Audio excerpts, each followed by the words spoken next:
Le petit Nicolas, partie 2, les cow-boys.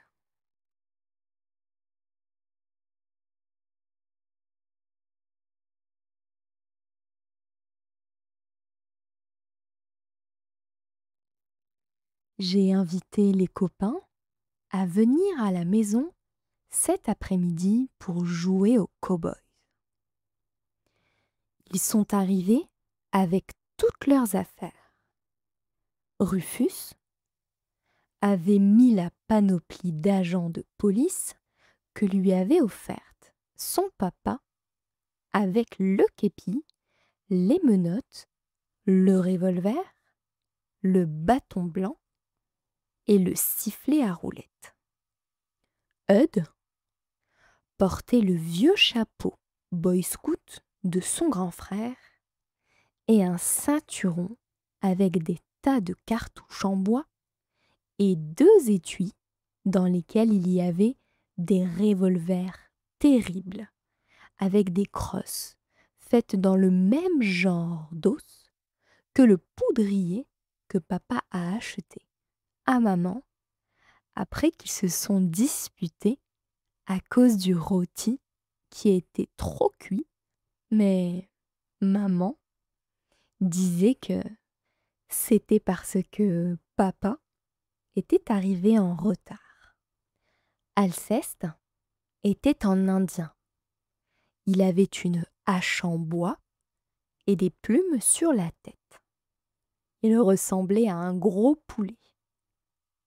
Geoffroy, qui aime bien se déguiser et qui a un papa très riche, qui lui donne tout ce qu'il veut, était habillé complètement en cow-boy avec un pantalon en mouton, un gilet en cuir, une chemise à carreaux, un grand chapeau, des revolvers à capsule et des éperons avec des pointes terribles.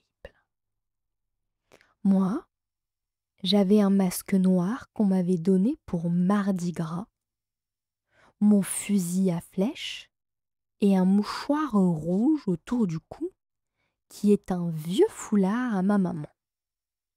On était chouettes. On était dans le jardin et maman nous avait dit qu'elle nous appellerait pour le goûter. Bon, j'ai dit alors, voilà, moi je suis le jeune homme et j'ai un cheval blanc. Et vous, vous êtes les bandits. Mais à la fin, c'est moi qui gagne. Les autres, ils n'étaient pas d'accord. C'est ça qui est embêtant quand on joue tout seul. On ne s'amuse pas et quand on n'est pas tout seul, les autres font des tas de disputes. Pourquoi est-ce que ce ne serait pas moi le jeune homme, a dit Hud. Et puis, pourquoi je n'aurais pas un cheval blanc moi aussi? Avec une tête comme la tienne, tu peux pas être le jeune homme, a dit Alceste. Toi l'Indien, tais-toi, ou je te donne un coup de pied dans le croupion, a dit Hud, qui est très fort et qui aime bien donner des coups de poing sur le nez des copains, et le coup de croupion, ça m'a étonné. Mais c'est vrai qu'Alceste ressemblait à un gros poulet. En tout cas, moi, a dit Rufus, je serai le shérif. Le shérif, a dit Geoffroy. Où est-ce que tu as vu un shérif avec un képi? Tu me fais rigoler. Ça n'a pas plu à Rufus, dont le papa est agent de police. Mon papa, il a dit, il porte un képi et il ne fait rigoler personne. Il ferait rigoler tout le monde s'il s'habillait comme ça au Texas, a dit Geoffroy. Et Rufus lui a donné une gifle. Alors Geoffroy a sorti un revolver de l'étui et il a dit « Tu le regretteras, Joe ». Et Rufus lui a donné une gifle. Et Geoffroy est tombé, assis par terre, en faisant « pan » avec son revolver. Alors Rufus s'est appuyé, les mains sur le ventre, et il fait des tas de grimaces. Et il est tombé en disant « Tu m'as eu, coyote, mais je serai vengé. » Moi, je galopais dans le jardin en me donnant des tapes dans la culotte pour avancer plus vite. Et Eudes s'est approché de moi. « Descends de ce cheval, » il a dit. « Le cheval blanc, c'est moi qui l'ai. »« Non, monsieur, » je lui ai dit. « Ici, je suis chez moi. Et le cheval blanc, c'est moi qui l'ai. » Et Eudes m'a donné un coup de poing sur le nez. Rufus a donné un grand coup de sifflet à roulette. « Tu es un voleur de chevaux, » il a dit à Eudes. Et à Kansas City, les voleurs de chevaux, on les pend. Alors, Alceste est venu en courant et il a dit « Minute, tu peux pas le pendre. Le shérif, c'est moi. » « Depuis quand, volaille ?» a demandé Rufus. Alceste, qui pourtant n'aime pas se battre, a pris sa hache en bois avec le manche, toc, et il a donné un coup sur la tête de Rufus, qui ne s'y attendait pas. Heureusement que sur la tête de Rufus, il y avait le képi. « Mon képi, tu as cassé mon képi ?» il a crié Rufus, et il s'est mis à courir après Alceste. Tandis que moi, je galopais de nouveau autour du jardin. « Hé les gars, » a dit Eudes, « arrêtez. J'ai une idée. Nous, on sera les bons, et Alceste, la tribu des Indiens, et ils essaient de nous capturer. Et puis il prend un prisonnier, mais nous on arrive et on délivre le prisonnier. Et puis Alceste est vaincu. Nous, on était tous pour cette idée qui était vraiment chouette. Mais Alceste n'était pas d'accord. « Pourquoi est-ce que je ferais l'Indien ?» il a dit Alceste.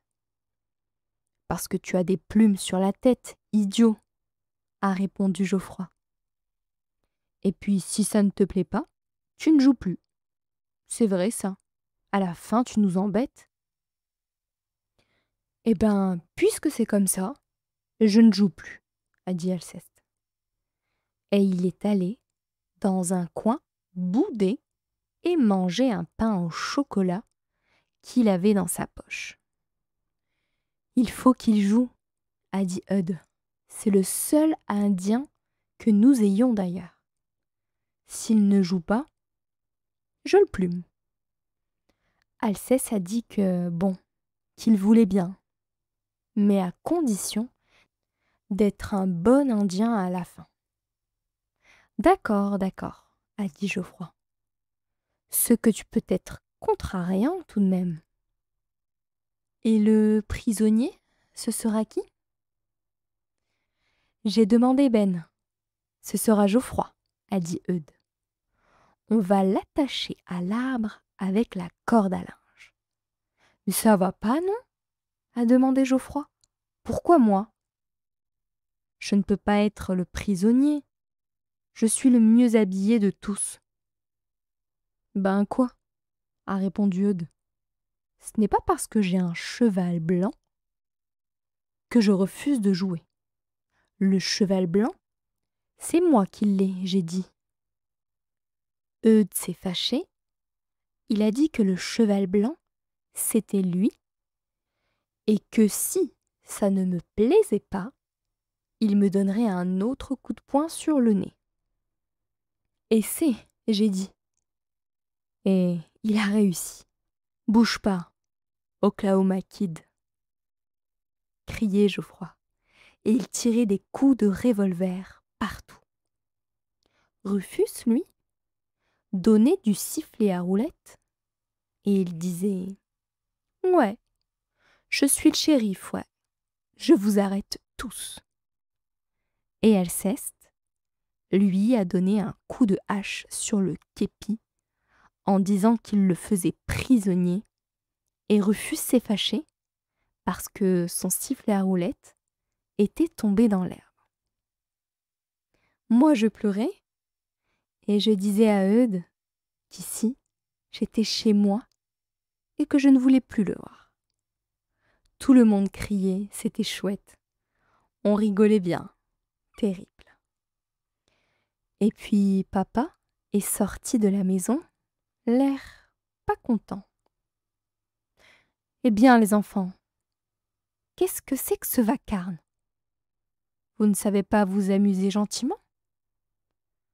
C'est à cause de Geoffroy, monsieur. Il ne veut pas être le prisonnier, a dit Eudes. Tu veux ma main sur la figure? A demandé Geoffroy. Et ils ont recommencé à se battre. Mais papa les a séparés. Allons, les enfants, il a dit. Je vais vous montrer comment il faut jouer. Le prisonnier, ce sera moi. Nous, on était drôlement contents. Il est chouette, mon papa. Nous avons attaché papa à l'arbre avec la corde à linge, et à peine on avait fini que nous avons vu monsieur Blédur sauter par-dessus la haie du jardin. Monsieur Blédur, c'est notre voisin qui aime bien taquiner papa. Moi aussi je veux jouer. Je serai le pot rouge taureau debout. Sors d'ici, Blédur. On ne t'a pas sonné. Monsieur Blédur, il était formidable. Il s'est mis devant papa, avec les bras croisés, et il a dit « Que le visage pâle retienne sa langue ». Papa faisait des drôles d'efforts pour se détacher de l'arbre, et monsieur Blédur s'est mis à danser autour de l'arbre en poussant des cris. Nous, on aurait bien aimé rester voir papa, et monsieur Blédur s'amuser et faire les guignols, mais on n'a pas pu parce que maman nous a appelés pour le goûter, et après, on est allé dans ma chambre jouer au train électrique. Ce que je ne savais pas, c'est que papa aimait tellement jouer au cow-boy. Quand on est descendu le soir, monsieur Blédur était parti depuis longtemps. Mais papa était toujours attaché à l'arbre, à crier et à faire des grimaces. C'est chouette de savoir s'amuser tout seul comme ça.